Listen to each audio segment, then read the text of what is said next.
So like I said, everyone's invited, encouraged even to share their camera if they can. If it's possible for you, then please do.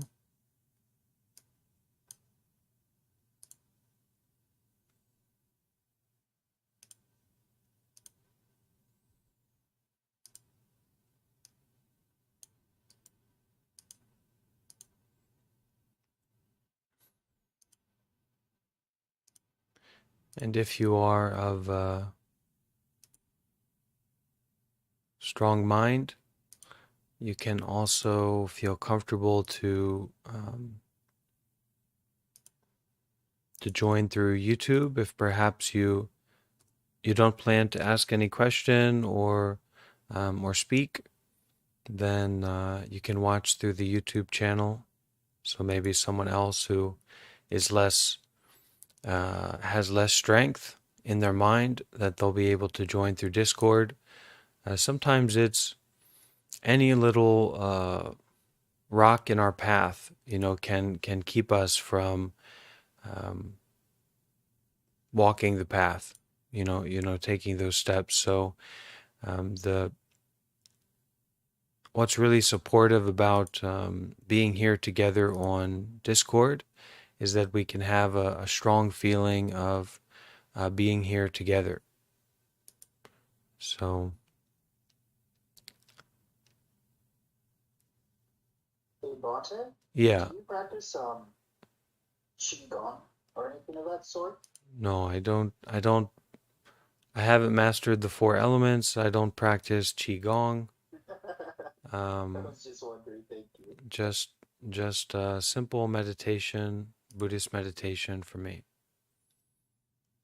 Okay.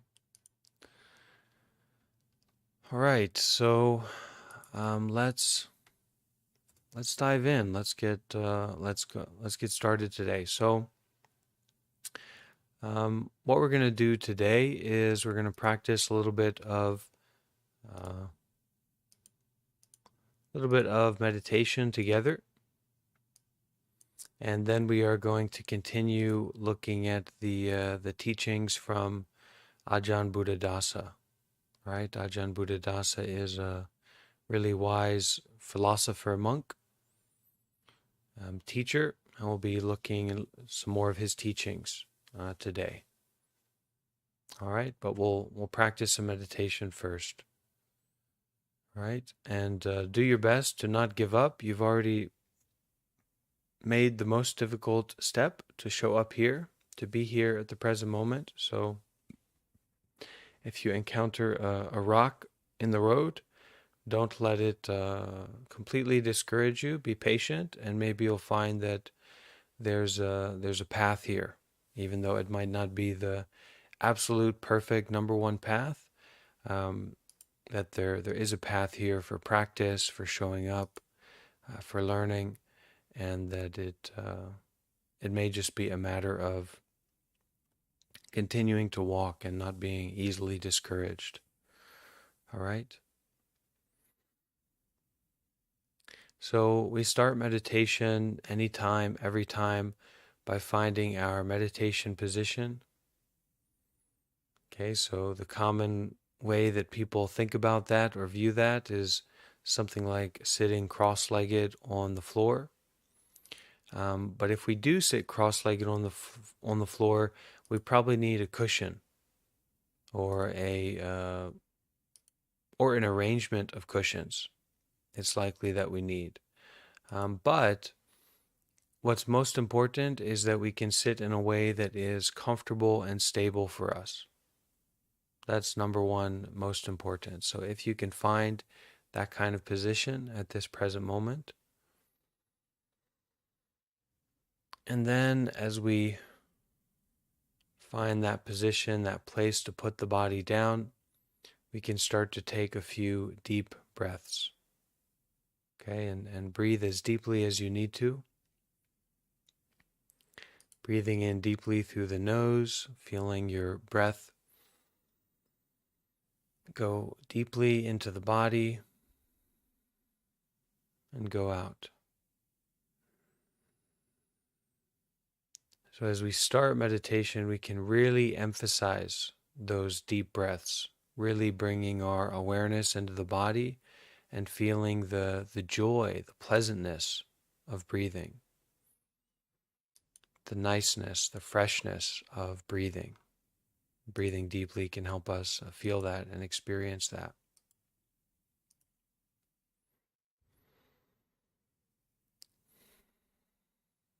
So just finding the breath as it flows in and flows out, and luxuriating in that breathing process, in the breath happening. Really enjoying the breath.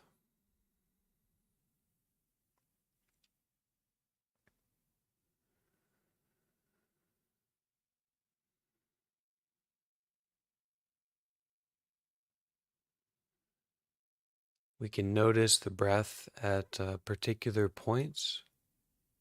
So we can notice the breath, especially as it comes in through the nose, comes in through the nostrils, but also the feeling of the breath in the body. Feeling the breath in the body.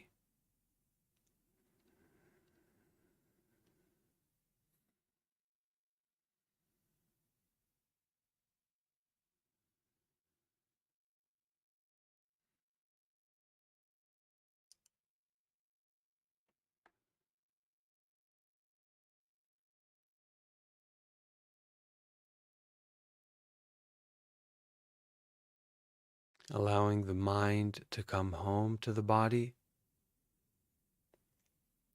and allowing the body to take a rest, to calm, to settle.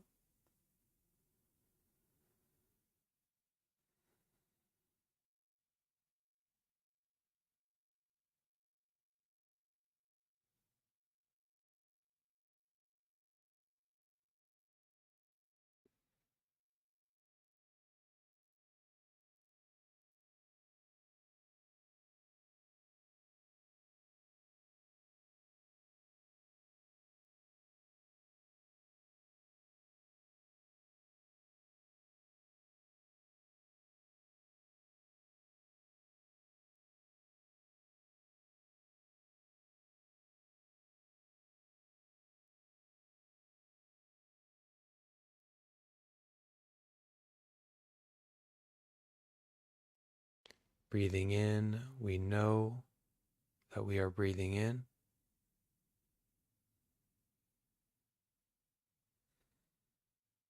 Breathing out, we know that we are breathing out.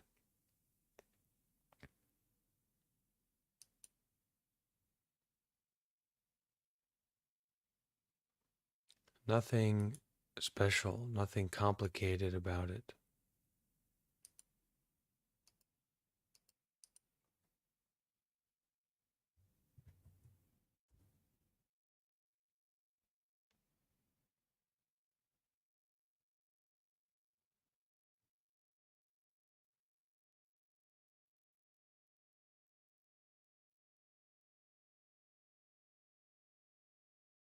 Just simply following the breath as it flows in and flows out at this present moment.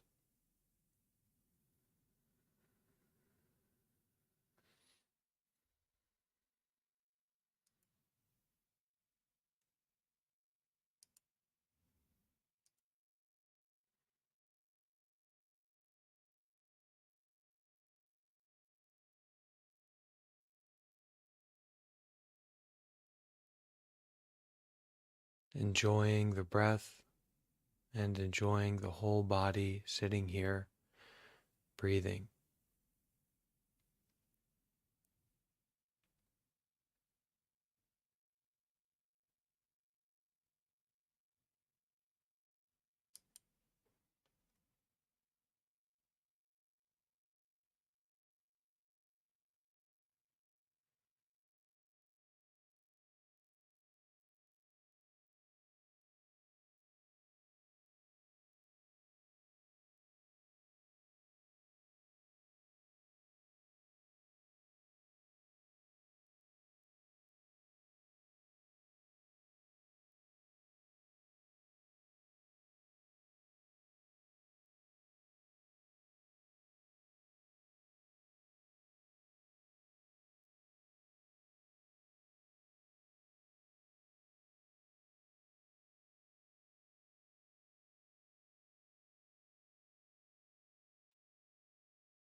Meditation isn't a time to force anything.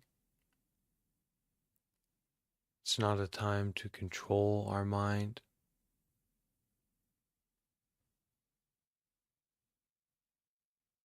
It's all about finding our way of allowing the breath to happen, the heart to happen, the body to happen.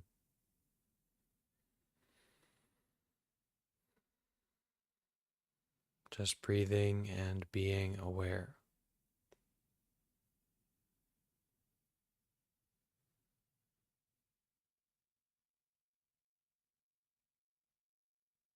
Aware of the body sitting here and the breath flowing in and flowing out.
Okay, so we're now going to begin into our study and our reading for today of Buddhist teachings, Buddhist philosophy. Um, you're encouraged to stay in a meditative way of being so that you can listen from your heart, listen from your body, listen from your breath as we go through these teachings. And as we go through, there will be stopping points to invite you to ask questions or to share a comment if you have something that comes up. Last time we left off on the yesterday when we were going through this reading, we left off with this idea that we kind of have this habit, this way of being where we worship our negative states of mind. We seem to give a lot of attentions to what those afflictions want. So maybe it's anger, okay? Maybe we have this afflicted state of mind, this negative state of mind of anger. and then we worship this end goal, what that anger wants. So maybe we force something, or we change something, or we want to punish someone or something like that. We worship that idea of what that anger wants. In the same way with our desire. Maybe we have this unhealthy desire for soda, or we have this unhealthy desire for some kind of sense media. And then we worship that object that desire wants, or that lust, or that greed. We think about it, we give all of our attention to it, we put it on a pedestal. So in that way, it's as if we are worshiping these negative states of mind, worshiping these states of affliction that come into our mind. And I'll just read a quote from here, from our reading yesterday.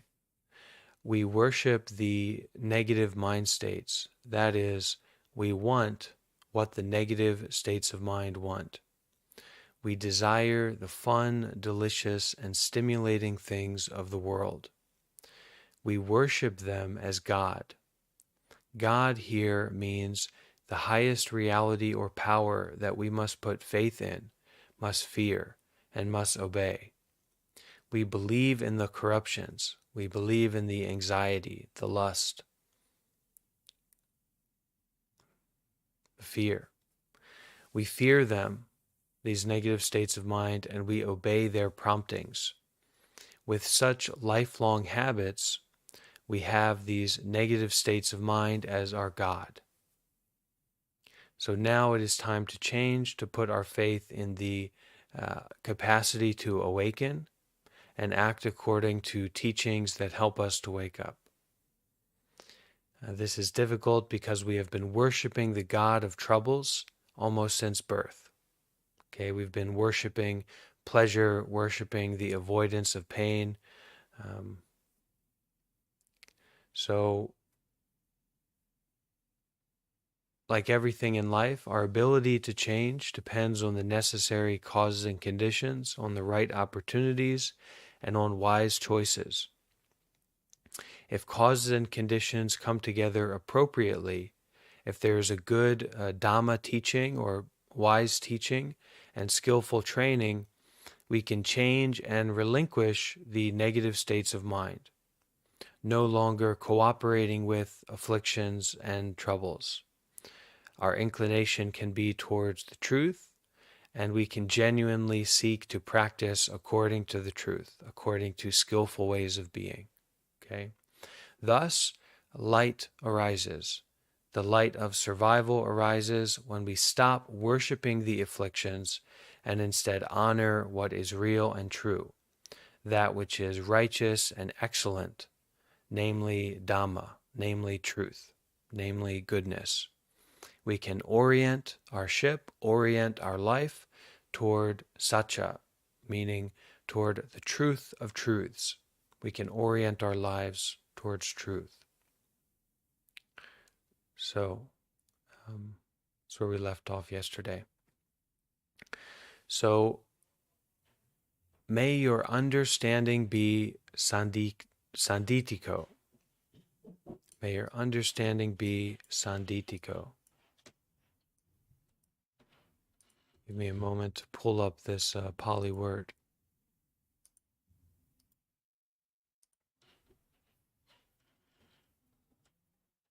So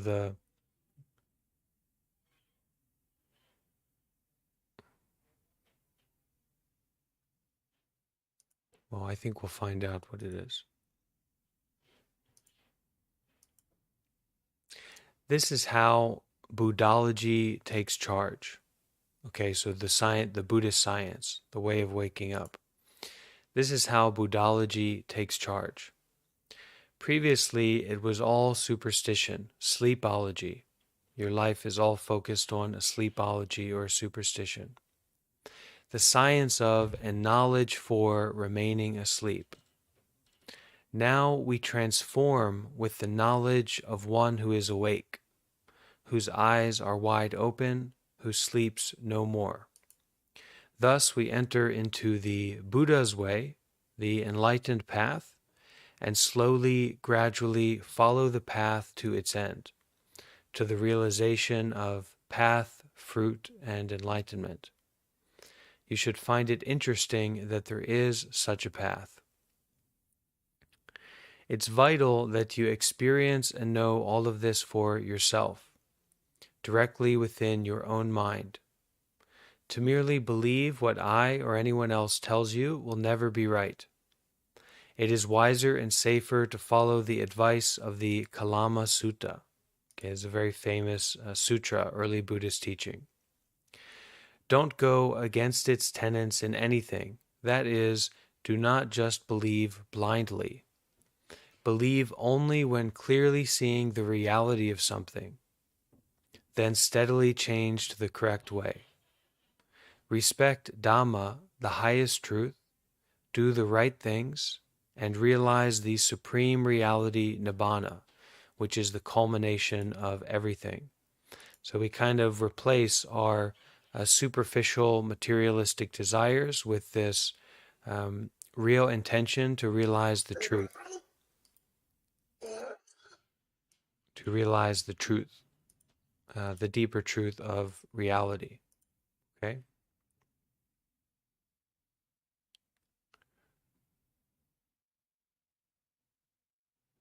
Everything worth knowing is and must be sanditiko, directly knowable and personally experienceable in mind. Okay, so this is the term sanditiko. And the title of this talk is May Your Understanding Be Sanditiko. So everything, from a Buddhist perspective, everything worth knowing is and must be sanditiko, which means directly knowable and personally experienceable in mind. So everything worth knowing must be, we should be able to know it directly, to have a direct experience of it, a personal experience of it in our mind. All right? This word is highly significant because our Dhamma practice fails, or our way of skillful living practice fails, when it isn't sanditiko. Dhamma truths must be personally experienced and understood. Many of us repeat the word daily in our chanting service without benefiting from actual experience. So this is one of the chants that is very common in Buddhist monasteries for monks. Savakato Bhagavato Dhammo Sanditiko Akaliko Ehipasiko Opanayiko Pachatam Veditabo Venuti, and it means homage to the Dhamma proclaimed by the Enlightened One, immediately seeable, timeless, inviting, leading ever deeper, and personally experienced by the wise. So the truths in Buddhism are meant to be personally experienced, directly knowable. If you cannot experience, if you can't know about it in that way, then it's not the truth. And you shouldn't easily and readily accept things as the truth unless you can personally experience it, personally know about it, okay, through your own experience. It isn't sanditiko, or isn't the truth, until we experience it personally and know it directly within ourselves. Please consider the value of words merely recited without directly experiencing the truth they refer to, which is not much. Let all Dhamma that we speak of or recite be intimately and directly known. So let all of the truth that we speak of, or that we bring up, that we chant or recite, be intimately and directly known. If we talk about suffering, if we talk about unsatisfactoriness, let it be personally, so mind directly knows how dukkha actually is. Let it be felt personally. So this general notion of suffering or unpleasantness or unsatisfactoriness, that's not enough. If we talk about this dukkha, this unsatisfactory quality in our lives, let it be personally felt. Let it be felt personally. So So the mind directly knows how this unsatisfactoriness is. So the mind directly knows about the state of our mind and the state of the situation that we find ourselves in. That corruptions, selfishness, and troubles are the cause of our suffering is to be known deeply and intimately within the experience of these negative states of mind themselves.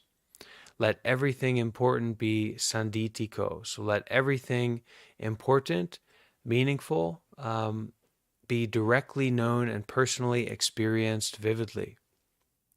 So that our negative states of mind, our desire, our fear, our lust, are not things that we should shy away from or just kind of, oh, that's what that is and that's enough, but it's to be investigated, it's to be known deeply through our sincere attention, through our sincere looking into it.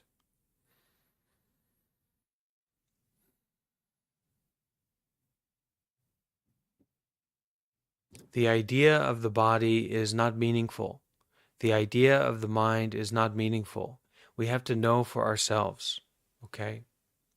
So the things that need to be personally experienced and seen directly, seen closely, okay, before anything else, are the eyes, ears, nose, tongue, body, and mind, plus their external counterparts and partners, the forms, sounds, odors, flavors, tangible sensations, and mental objects.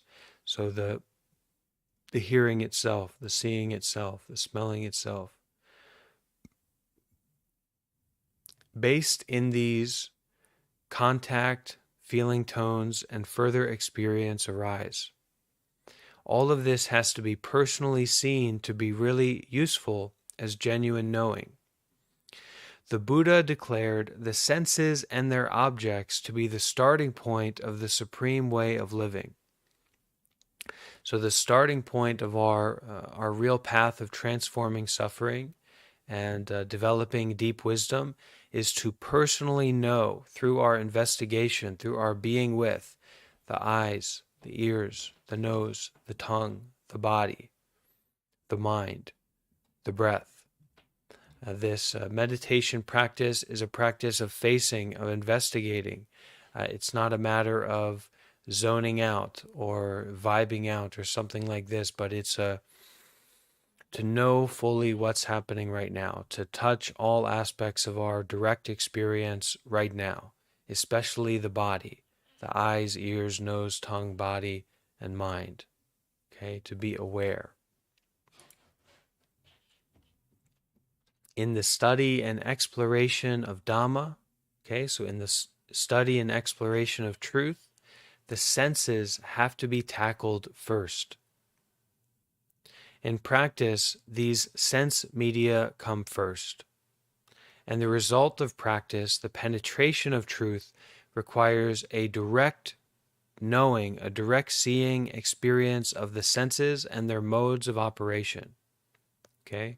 So we take as our main focus in our meditation practice the ears and the mode of operation of hearing, the ears and the hearing itself, the eyes and the seeing itself, the body and the bodying itself, the body experience itself. We want to feel into that, to look into that, to be with that, to know it for ourselves. The idea about the body is ridiculous.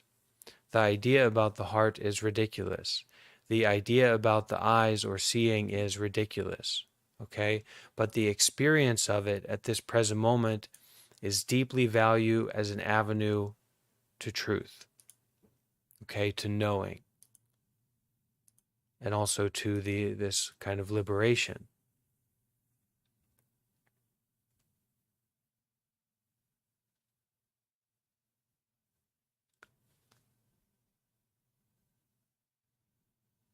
Anyone have a question so far? Something that they're stuck on or lost in?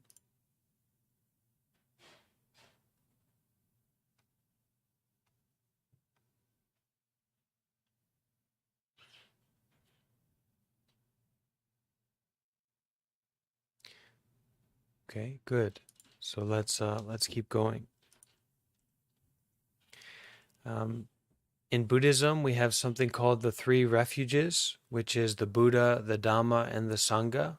And this is about to be mentioned. So the Buddha is, we take refuge in the Buddha. That means the enlightened teacher, but also we take refuge in our ability to become enlightened, our capacity to become enlightened.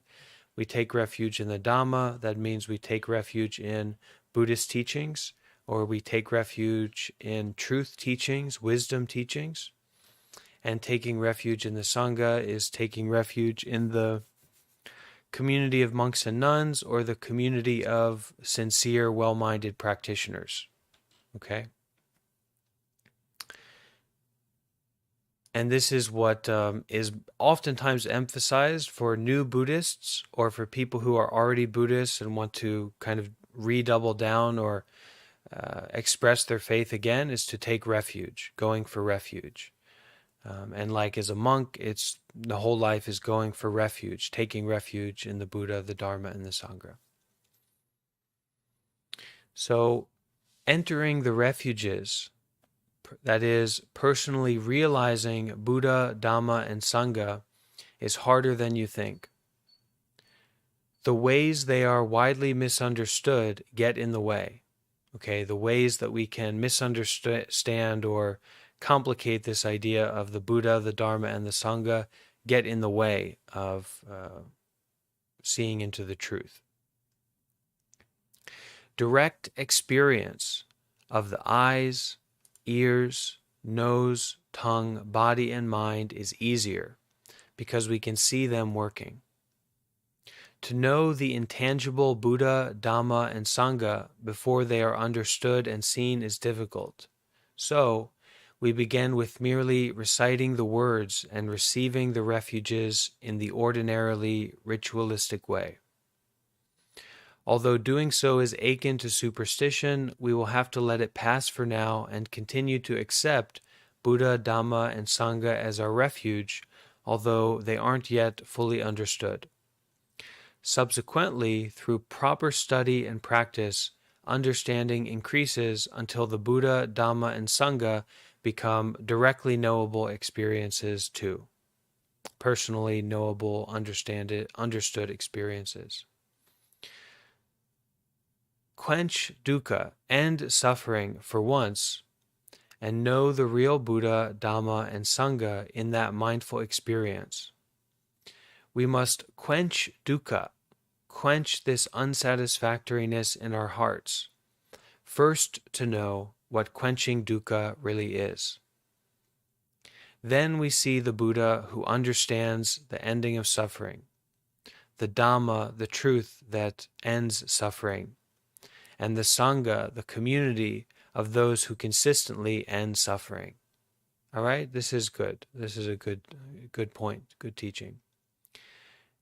Quench dukkha, that means to quench this thirst, to satisfy this unsatisfactory mind and experience. Quench dukkha, or end suffering. End suffering for once and know the real Buddha, Dhamma, and Sangha in that mindful experience of ending suffering, of satisfying ourselves through the truth. We must quench dukkha, we must end suffering in our own hearts first to know what quenching dukkha really is, ending suffering really is. Then we see the Buddha, we see the enlightened quality of mind who understands the ending of suffering. We see the Dhamma, the truth that ends suffering. And we see the Sangha, the community of those who consistently end suffering. Merely hearing and reading about the qualities of the Buddha, Dhamma, and Sangha are not directly known knowledge. Our intellectual level of things that we know about or things that we experience through the intellect isn't the real thing, but it can be useful as principles and maps.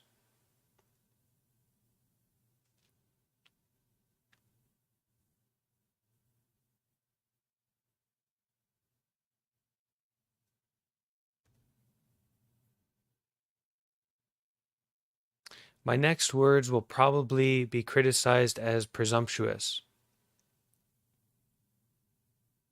Once we quench dukkha, once we end our suffering, when we truly understand and put an end to distress, at that time we are Buddha. Some will take this as an affront to the Buddha, but it's the simple truth of what happens. Mind takes on a little of the character of the Buddha and becomes a little Buddha. Mind that quenches dukkha satisfies this unsatisfactoriness and experiences the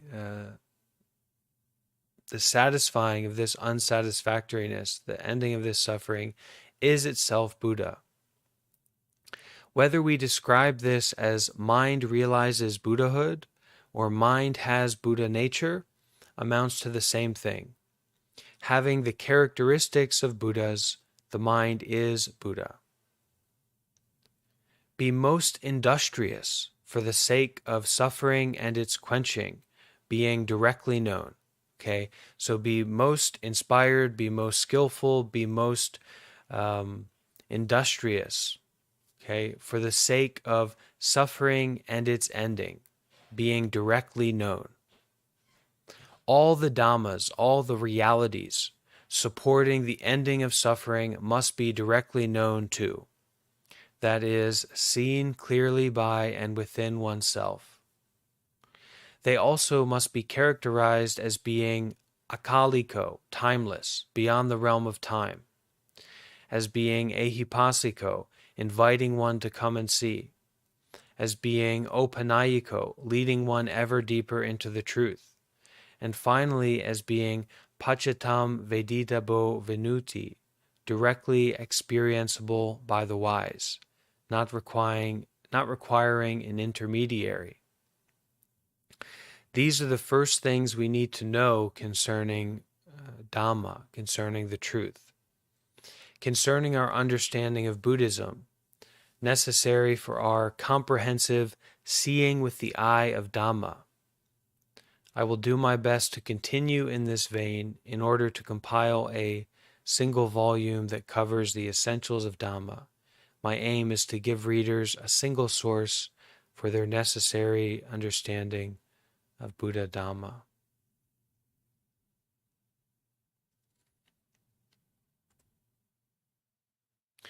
Okay, any questions or comments?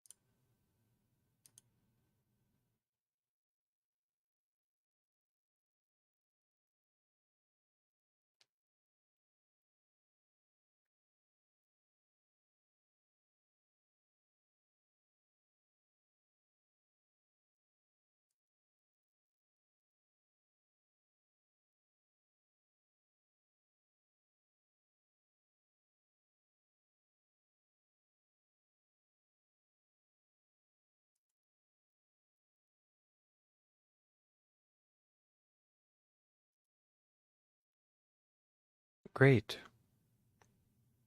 So let's go ahead and practice a meditation together. Okay. So find your meditation position. Get comfortable.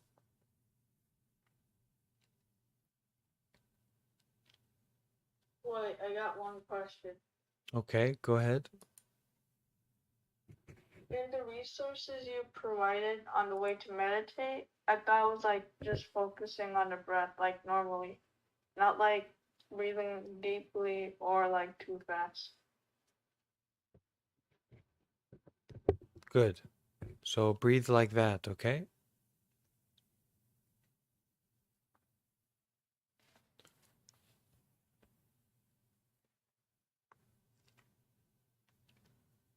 So finding our meditation position, a way to sit and be somewhat still. Okay, putting the body down.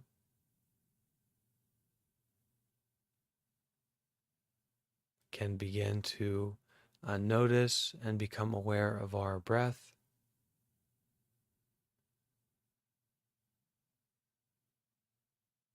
And allow that natural happening of breathing to invite you deeper and deeper into your direct experience of the whole body,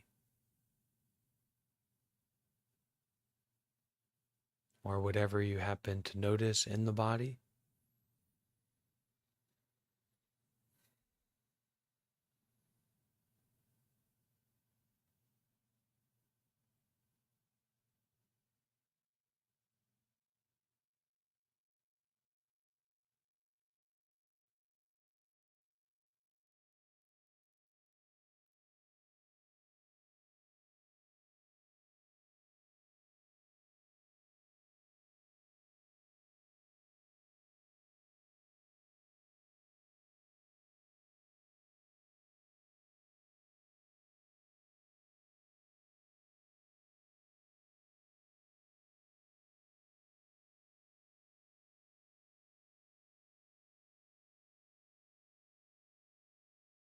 So putting down any idea of a goal or an expectation.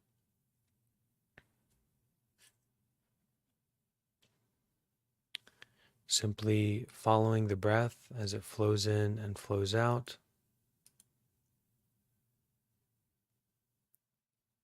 And allowing that happening of breathing to be your anchor point, your tool for this investigation of what's happening right now.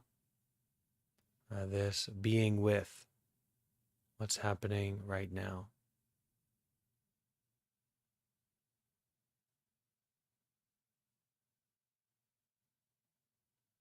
Just sitting, just breathing and being aware.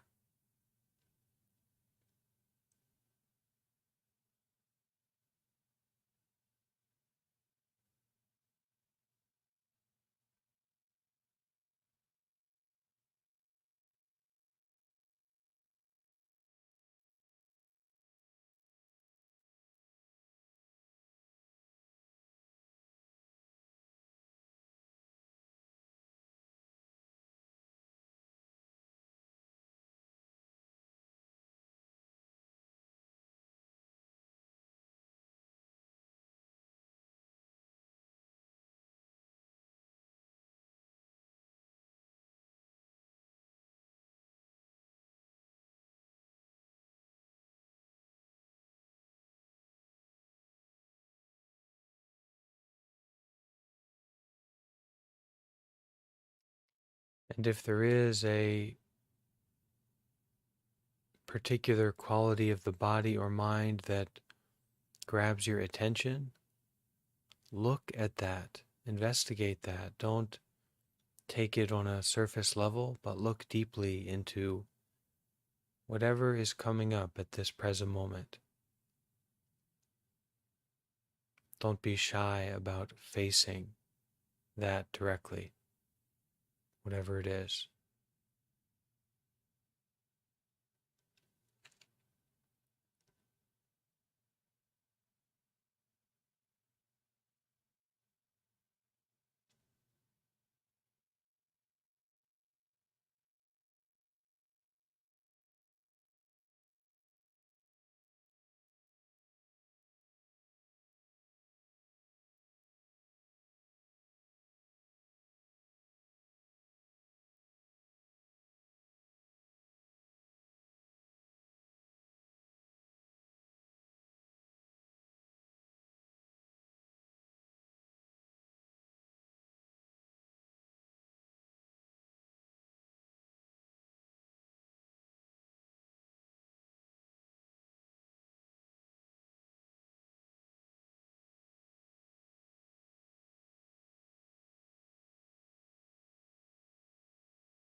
Coming back to the breath deep in the body.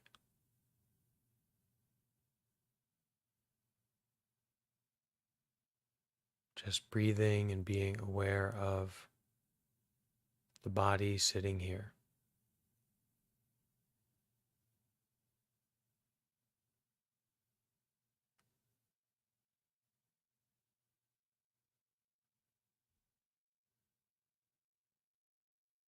Let the breath find a natural rhythm.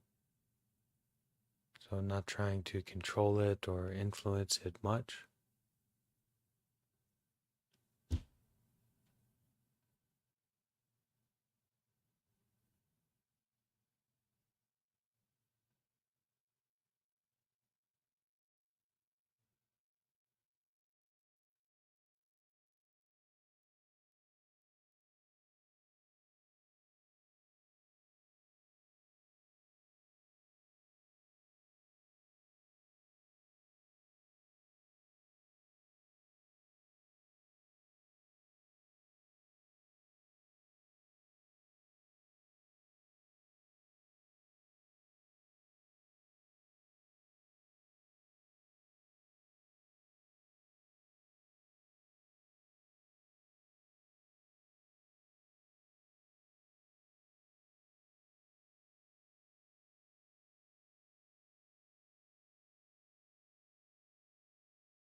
There's all kinds of physical or mental experiences that we notice during meditation.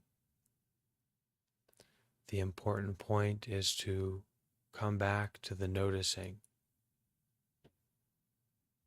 not to get stuck on any one particular experience, whether it's pleasant or unpleasant or hot or cold, but just coming back to the breathing and being aware, noticing,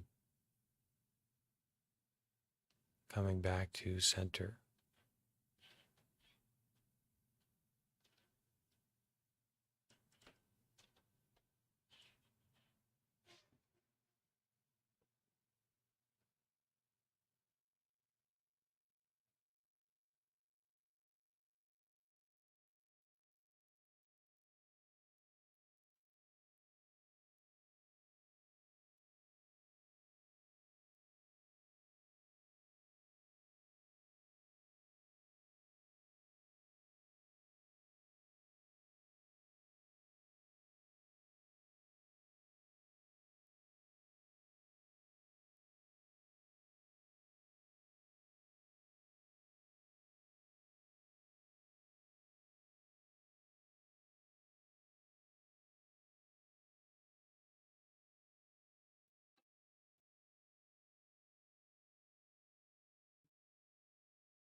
So what's there, what's alive at this present moment?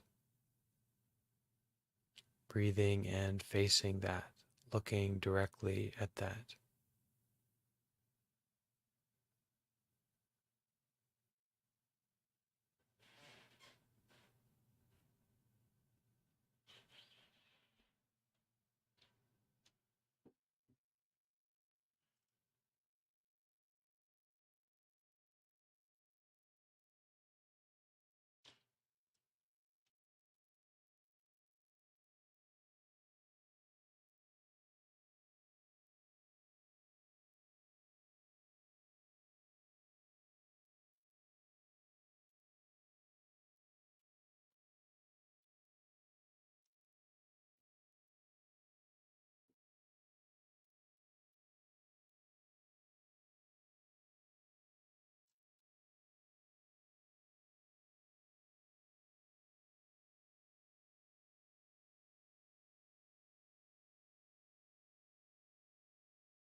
Okay, so we're going to finish our practice today with some Zen reading, so you can continue to meditate and listen deeply.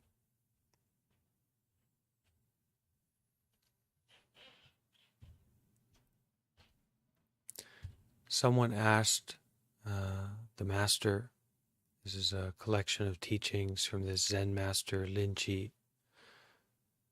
Someone asked, "What do you mean by 4 types of environments without characteristics?" The master said, "If your mind entertains a moment of doubt, it becomes obstructed by the element earth.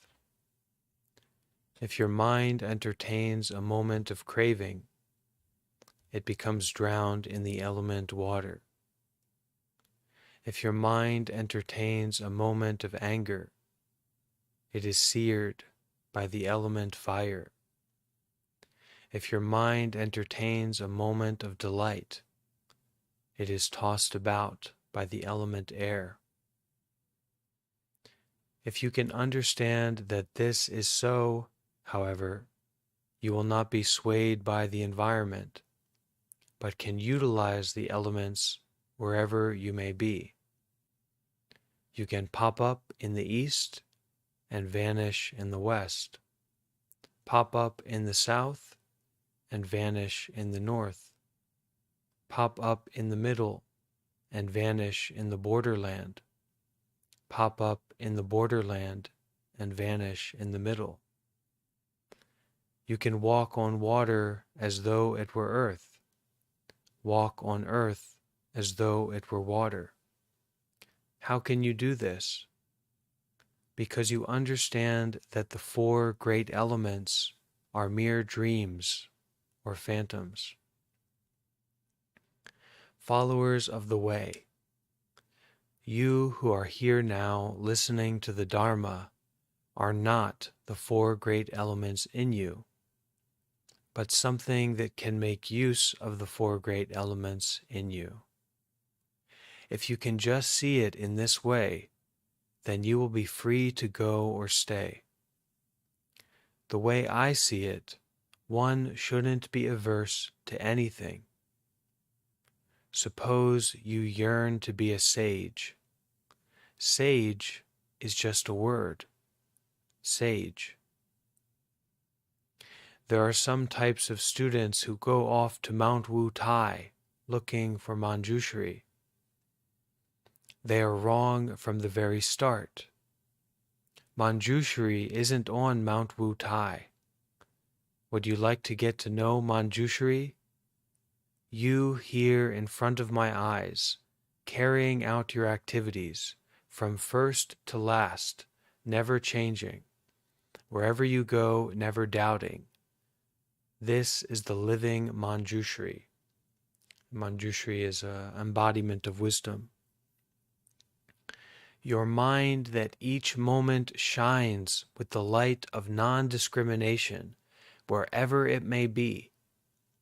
This is the true Samantabhadra. It's another embodiment of wisdom. Your mind that each moment is capable of freeing itself from its shackles, everywhere emancipated. This is the method of meditating on Guanyin, the archetype of compassion. So, your mind that each moment is capable of freeing itself from its shackles, everywhere emancipated, everywhere self-freeing. This is the method of meditating on Guanyin. These three act as host and companion to one another, all three appearing at the same time when they appear. 1 in 3, 3 in 1. Only when you have understood all this will you be ready to read the scriptural teachings. These three bodhisattvas represent wisdom, Manjushri, religious practice or spiritual practice, Samantabhadra, and compassion, Guanyin.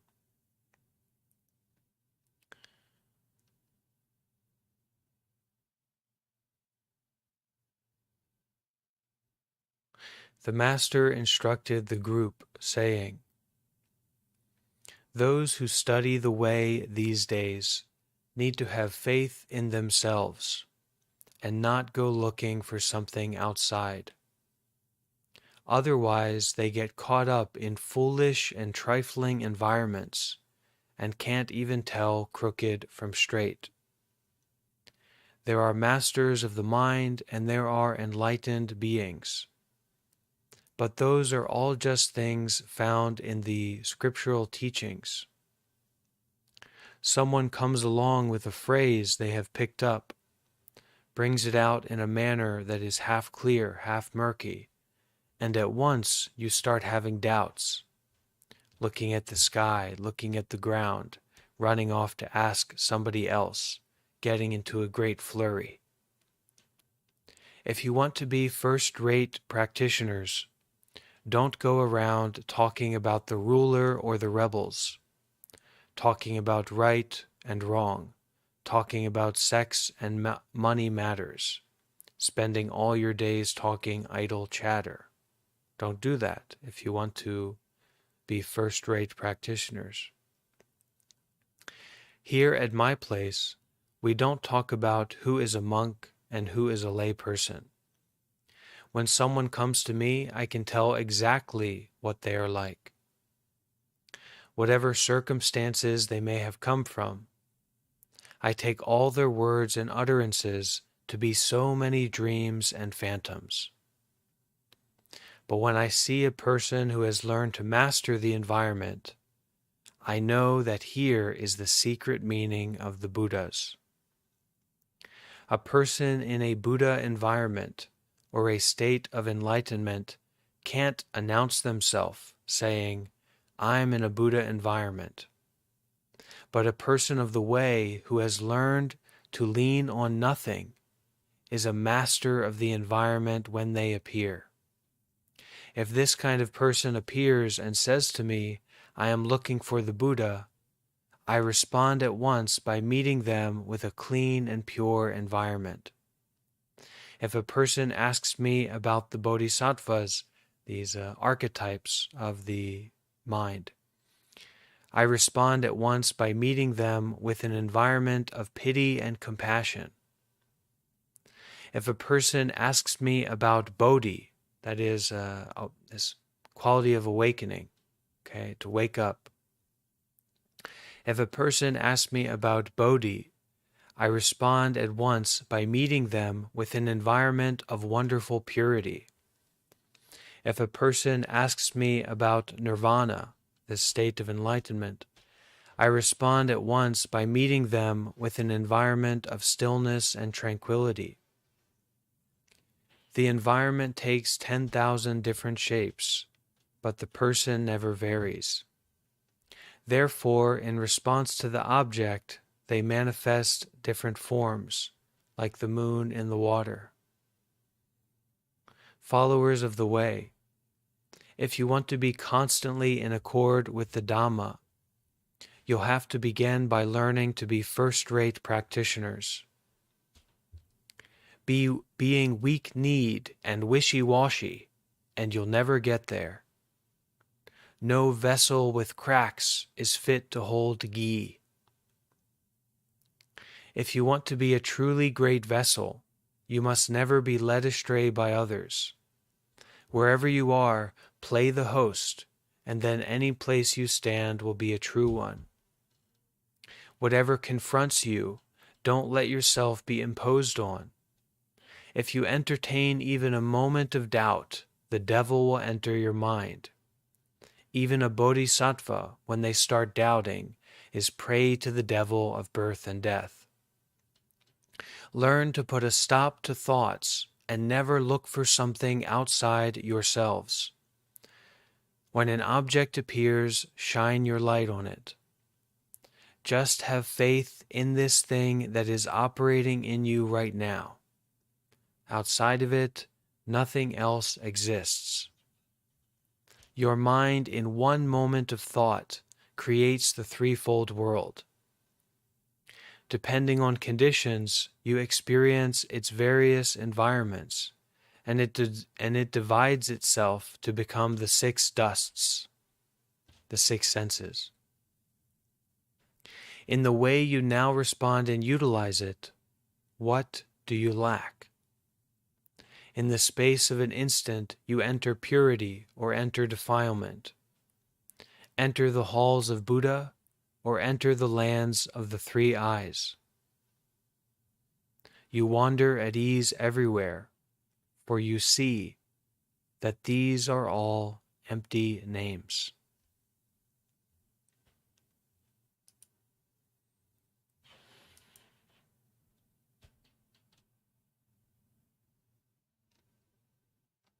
Last one. Someone asked, "What do you mean by the lands of the 3 eyes?" The Master said, "You and I together enter the land of wonderful purity, put on clean, pure robes, and preach the Buddha of the essence body. Again, we enter the land of non-discrimination, put on the robes of non-discrimination, and preach the Buddha of the bliss body. Or again, we enter the land of emancipation, put on the robes of shining brightness, and preach the Buddha of the transformation body. But these lands of the 3 eyes are all just a change in the dependent condition, a change of robe. According to the expounders of the sutras and treatises, these original Buddhist teachings and texts, we should regard the essence body as the root of reality, and the bliss body and transformation body as its functions. But as I see it, the essence body or Dharma body is incapable of preaching the Dharma. Therefore, a person of old said, the body depends on the doctrine for its definition, and the land is discussed in terms of its reality. The Dharma realm body, the Dharma realm land. We can see clearly that these are mere concocted things, trumped up lands, an empty fist, a yellow leaf one uses to divert a little child. What juice can you expect to get from the spines of brambles or caltrops, or from old dried bones? Outside this mind there is no Dharma, there is no truth. And even inside the mind it cannot be grasped. So what is there to seek for? You go all over the place saying, there is religious practice, there is enlightenment. Make no mistake, if there were such a thing as religious practice, it would all just be cause and effect, keeping you in the realm of birth and death. You say, I observe all the 6 rules and the 10,000 practices. In my view, all that sort of thing is just creating karma. Seeking Buddha, seeking Dharma, that is just creating karma that leads to hell. Seeking the Bodhisattvas, that too is creating karma. Studying sutras, studying doctrine, that too is creating karma. The Buddhas and masters of mind are people who don't have anything to do. Hence, whether they have defilements and doings, or are without defilements and doings, their karma is clean and pure. There are a bunch of blind bald heads who, having stuffed themselves with rice, sit doing Zen-style meditation practice, trying to arrest the flow of thoughts and stop them from arising, hating clamor, demanding silence, but these aren't Buddhist ways. The mind master Shen Hui said, if you try to arrest the mind and stare at silence, summon the mind and focus it on externals, control the mind and make it clear within, concentrate the mind and enter into meditation, all practices of this sort create karma, meaning they perpetuate this wheel, this cycle of birth and death. You, this person who is right now listening to the Dharma here, how would you have them practice? How enlighten them? How to enlighten them? How to adorn them? They are not the sort of fellow who can be expected to carry out practices, not the sort of fellow who can be adorned. If you wanted to adorn them, you'd have to adorn them with everything that exists. Make no mistake about this. Followers of the way, you take the words that come out of the mouths of a bunch of old teachers to be a description of the true way.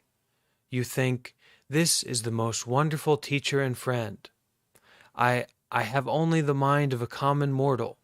I would never dare try to fathom such venerableness. Blind idiots. You go through life with this kind of understanding, betraying your own 2 eyes, cringing and faltering like a donkey on an icy road, saying, I would never dare speak ill of such a good friend. I'd be afraid of making mouth karma. Followers of the way, the really good friend is someone who dares to speak ill of the Buddha, speak ill of the mind masters, pass judgment on anyone in the world, throw away the Tripitaka, the full compendium of Buddhist teachings, revile those little children, and in the midst of opposition and assent, search out the real person, search out the truth.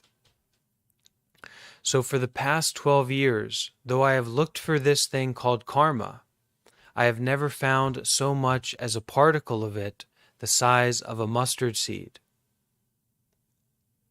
Those Zen masters, who are as timid as a new bride, are afraid they might be expelled from the monastery or deprived of their meal of rice, worrying and fretting. But from times past, the real teachers, wherever they went, were never listened to and were always driven out. That is how you know they were people of worth. If everybody approves of you wherever you go, what use can you be? Hence the saying, let the lion give one roar, and the brains of the little foxes will split open. Followers of the way, here and there you hear it said that there is a way to be practiced, a dharma to become enlightened to. Will you tell me then just what dharma there is to become enlightened to? What way there is to practice? In your present activities, what is it you lack? What is it that practice must mend. But those little greenhorn monks or practitioners don't understand this and immediately put faith in that bunch of wild fox spirits, letting them spout their ideas and tie people in knots, saying, when principle and practice match one another and proper precaution is taken with regard to the three types of karma, of body, mouth, and mind, only then can one attain Buddhahood. People who go on like that are as plentiful as springtime showers. A woman of old said, if along the road you meet a woman who is a master of the way, whatever you do, don't talk to them about the way. Therefore it is said, if a person practices the way will never proceed. Instead, 10,000 kinds of mistaken environments will vie in poking up their heads. But if the sword of wisdom comes to cut them all down, then even before the bright signs manifest themselves, the dark signs will have become bright. Therefore a woman of old said, the everyday mind, that is the way. Fellow believers, what are you looking for? This man of the way who depends on nothing, here before my eyes now, listening to the Dharma. Their brightness shines clearly. They have never lacked anything. If you want to be no different from the mind masters and Buddhas, learn to see it this way and never give in to doubt or questioning. While your mind moment by moment never differentiates, it may be called the living patriarch. If the mind differentiates, its nature and manifestation become separated from one another. But so long as it does not differentiate, its nature and manifestations do not become separated.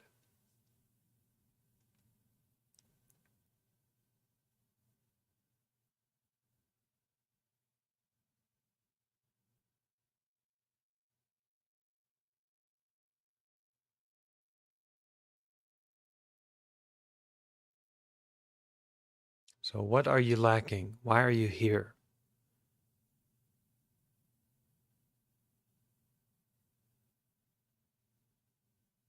These are important questions that we should consider. All right. I want to thank everyone for coming here today and for participating. We will continue to have regular community group meditation sessions that take on different flavors at different times. If you feel a sense of not knowing or confusion, that's okay. Turn the mind around. Rely on awareness itself rather than our complicatedness. Okay? Be happy, be peaceful, and see you all again soon, all right? Take care.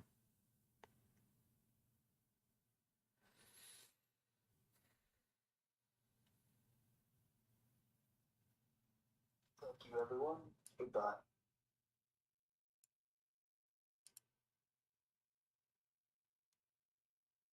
Okay. Thank you, everyone, for joining.